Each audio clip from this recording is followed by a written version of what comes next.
ನಮಸ್ಕಾರ. ನನ್ನ ಹೆಸರು ಲೋಕೇಶ್ ವಿದ್ಯಾಧರ್ ಅಂತೇಳಿ. ನಮ್ಮ ಪ್ರಶಾಂತ್ ಗೌಡ ಅವರು ನ್ಯೂಸ್ ಚಾನಲ್ 18 ಅಂತ ಅಂದ್ಬಿಟ್ಟು ಮಾಡಿದ್ದಾರೆ. ಸೊ ಅದರಿಂದ ಬಹಳ ಜನಗಳಿಗೆ ಉಪಯೋಗ ಆಗಿದೆ. ಕೆಲಸದವ್ರಿಗಾಗ್ಬೋದು, ಮತ್ತು ಸೋಷಿಯಲ್ ಮೀಡಿಯಾವ್ರಿಗಾಗ್ಬೋದು, ಮತ್ತು ರಾಜಕೀಯ ಸುದ್ದಿಗಳಾಗ್ಬೋದು, ಮತ್ತು ವಿದ್ಯಾ ಅರ್ಹತೆ ಸುದ್ದಿಗಳಾಗ್ಬೋದು, ಎಲ್ಲ ಥರ ಜನಸೇವೆಗಳನ್ನ ಬಹಳ ಚೆನ್ನಾಗಿ ಮಾಡ್ಕೊಂಡ್ಬಂದಿದ್ದಾರೆ. ಜನಗಳಿಗೆ ಕೆಲವು ವಿಚಾರಗಳನ್ನ ಈಸಿಯಾಗಿ ಅವ್ರಿಗೆ ಮುಟ್ಟೋ ಥರ ಕೆಲಸಗಳನ್ನ ಮಾಡ್ಕೊಂಡ್ಬಂದಿದ್ದಾರೆ. ಸೊ ಇದರಿಂದ ಸಮಾಜಕ್ಕೆ ಬಹಳಷ್ಟು ಒಳ್ಳೆ ಕೆಲಸಗಳಾಗ್ತಾಯಿದೆ. ಮತ್ತು ನಾವು ಚಿತ್ರರಂಗದಲ್ಲಿರೋದು, ನಾನು ಒಬ್ಬ ನಿರ್ಮಾಪಕ ಹಾಗೂ ನಿರ್ದೇಶಕ.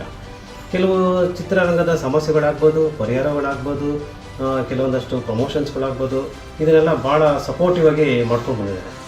ಸೊ ಈ ಒಂದು ಚಾನಲ್ಲು ಬರೋ ತಿಂಗಳು 8ನೇ ತಾರೀಕಿಗೆ 2 ವರ್ಷ ಪೂರೈಸ್ತಾ ಇದೆ. ಸೊ ಇನ್ನೂ ಹೆಚ್ಚಿನ ಸಂಖ್ಯೆಯಿಂದ ಚಾನಲ್ಗೆ ಸಬ್ಸ್ಕ್ರೈಬ್ಗಳಾಗಬೇಕು, ಮತ್ತು ಚಾನಲ್ಗಳು ಚೆನ್ನಾಗಿ ಬೆಳೀಬೇಕಿದು. ಈ 2ನೇ ವರ್ಷದ ವಾರ್ಷಿಕೋತ್ಸವಕ್ಕೆ ನನ್ನ ಕಡೆಯಿಂದ ಹಾಗೂ ನಮ್ಮ ಹಿತೇಶ್ ಅವ್ರ ಕಡೆಯಿಂದ ಎಲ್ಲರಿಗೂ ಸೇರಿಸಿ ಶುಭಾಶಯಗಳನ್ನ ಕೋರ್ತಾ ಇದ್ದೀನಿ. ಪ್ರಶಾಂತ್ ಗೌಡ ಅವ್ರಿಗೆ ನಮಸ್ಕಾರ. ಹಾಗೂ ಇನ್ನೊಂದಷ್ಟು ಜನಗಳಿಗೆ ತಲುಪೋ ರೀತಿ ಸುದ್ದಿಗಳನ್ನಾಗ್ಬೋದು, ಮಾಹಿತಿಗಳನ್ನಾಗ್ಬೋದು, ಜನಸೇವೆನ ನೀವು ಈ ರೀತಿಯಲ್ಲಿ ಮಾಡ್ತಾಯಿದ್ದೀರಾ. ಭಾಳ ಧನ್ಯವಾದಗಳು. ನಿಮ್ಗೆ ಇನ್ನೊಂದಷ್ಟು ದೇವರು ಈ ಒಂದು ಕೆಲಸ ಮಾಡೋದಕ್ಕೆ ಸಪೋರ್ಟ್ ಮಾಡಲಿ, ಒಂದು ಒಳ್ಳೆಯ ದಾರಿ ತೋರಿಸಲಿ ಅಂತ ಅಂದ್ಬಿಟ್ಟು ಕೇಳ್ಕೊತಾ ಇದ್ದೀನಿ. ನಮಸ್ಕಾರ.